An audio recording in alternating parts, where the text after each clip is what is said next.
రోజులు వెయిట్ చేయాలి. చాలా క్లిష్టమైనటువంటి పరిస్థితి.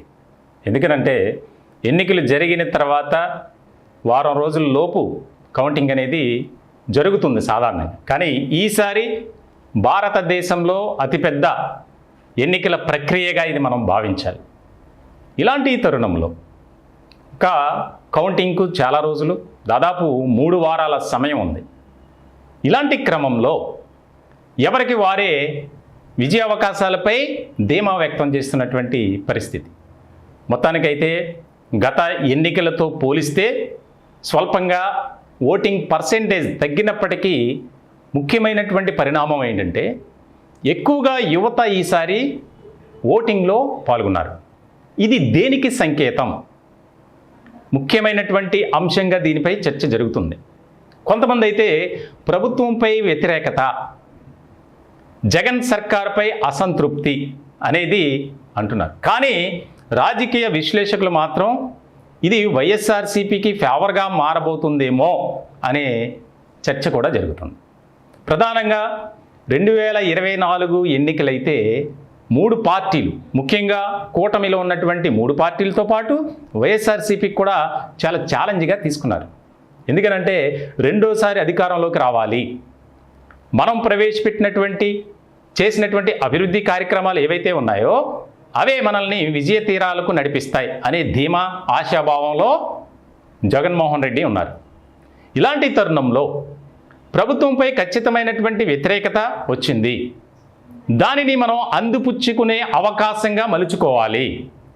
ప్రధానమైనటువంటి అంశంగా తీసుకున్నటువంటి వ్యవహారం ఏంటంటే ఏదైతే నారా చంద్రబాబు నాయుడు అరెస్టు అంశాన్ని ప్రజల్లోకి బాగా తీసుకువెళ్లారు టీడీపీ శ్రేణులు. ఇలాంటి సందర్భంలో భారతీయ జనతా పార్టీ, జనసేన ఈ 2 పార్టీలతో జతకట్టి కూటమిగా మారడం, దానికి సంబంధించి ప్రజల్లోకి వెళ్ళటం, మాకు ఈసారి అవకాశం ఇవ్వండి, రాష్ట్రాన్ని ఏ స్థాయిలో అభివృద్ధి చేస్తామనేది మీరే చూస్తారు అనేది ప్రధాన అజెండాగా ప్రజల్లోకి తీసుకువెళ్ళారు. ఇటువంటి తరుణంలో ఇది చాలా ముఖ్యమైనటువంటి పరిణామంగా రాష్ట్ర రాజకీయాల్లో మారింది. దానికి తోడు వైఎస్ఆర్సీపీ నుంచి అనేక మంది ఆశావాహులుగా ఉన్నటువంటి వారు సీట్లు రాక భంగపడి బయటకు వచ్చినటువంటి పరిస్థితి. ఇటువంటి సందర్భంలో వారిని హక్కున చేర్చుకొని పార్టీలోకి ఆహ్వానించడం, ముఖ్యంగా తెలుగుదేశం పార్టీ అలాగే జనసేన ఈ 2 పార్టీల్లో సాదరంగా ఆహ్వానించారు. అనేక మంది రెబల్స్గా మారారు. కొంతమంది అయితే అక్కడక్కడ కాంగ్రెస్ పార్టీలోకి చేరి అక్కడ వారు స్థానికంగా ఎమ్మెల్యేలుగా పోటీ చేసినటువంటి సందర్భం. ఇలాంటి క్రమంలో కూటమి ఒకవైపు, సొంత చెల్లి షర్మిల ద్వారా మరోవైపు ముప్పేట దాడి జరిగింది జగన్మోహన్ రెడ్డి గారి మీద అనేది మాత్రం వాస్తవమైనటువంటి చర్చగా జరుగుతుంది. ఇలాంటి సందర్భంలో ముఖ్యంగా కూటమికి సంబంధించినటువంటి నేతలు చాలా ఆశాభావాన్ని వ్యక్తం చేస్తున్నారు. ఈసారి మేమే గెలుస్తున్నాం, దాదాపు 115 సీట్ల వరకు మేము గెలిచి ప్రభుత్వాన్ని ఏర్పాటు చేయబోతున్నాం, రాసి పెట్టుకోండి అని చెప్పి డైరెక్ట్గా అంటున్నటువంటి పరిస్థితి. ఇలాంటి సందర్భంలో ముఖ్యమైనటువంటి పరిణామం ఏంటంటే వైఎస్ఆర్సీపీ కూడా మేమే గెలవబోతున్నాం, గతంలో వచ్చినటువంటి సీట్ల కంటే ఎక్కువ వస్తున్నాయి, ప్రధానమైనటువంటి చర్చగా వారు చెబుతున్నారు. ఇదిలా ఉంటే ముఖ్యమైనటువంటి అంశం మరొకటి ఉంది.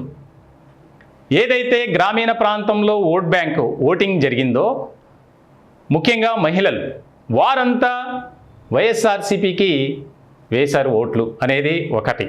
అలాగే కొత్తగా వచ్చినటువంటి యువతరం ఎవరికైతే ఓటు హక్కు వచ్చిందో ఈసారి వారంతా ముఖ్యమైనటువంటి అంశంగా వైఎస్ఆర్సీపీకి వేశారు.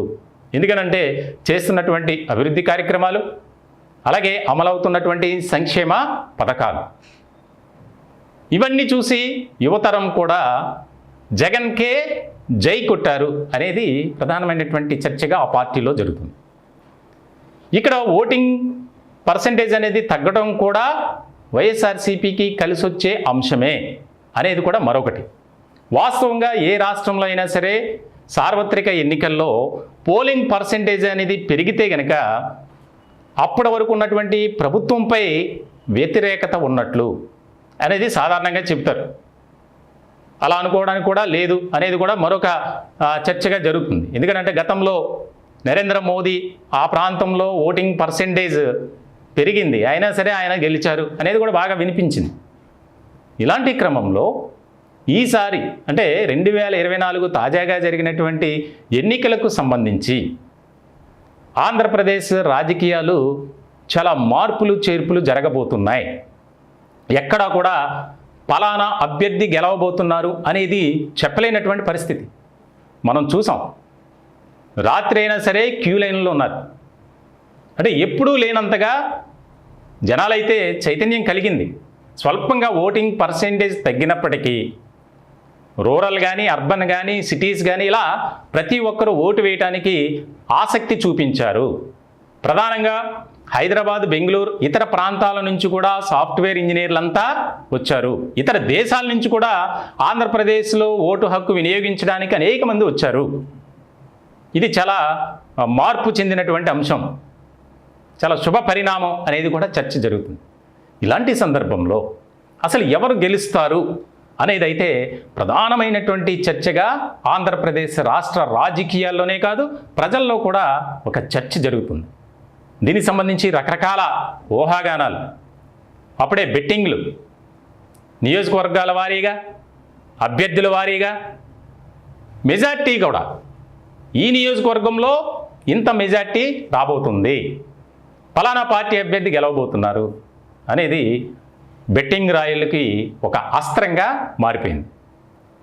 ఇటువంటి సందర్భంలో ఆంధ్రప్రదేశ్ రాష్ట్ర రాజకీయాల్లో ఏ రకమైనటువంటి విప్లవాత్మక మార్పులు చోటు చేసుకుంటాయి అనేది అయితే మనం ఇంకా దాదాపు 20 రోజుల వరకు వెయిట్ చేయాల్సినటువంటి పరిస్థితి.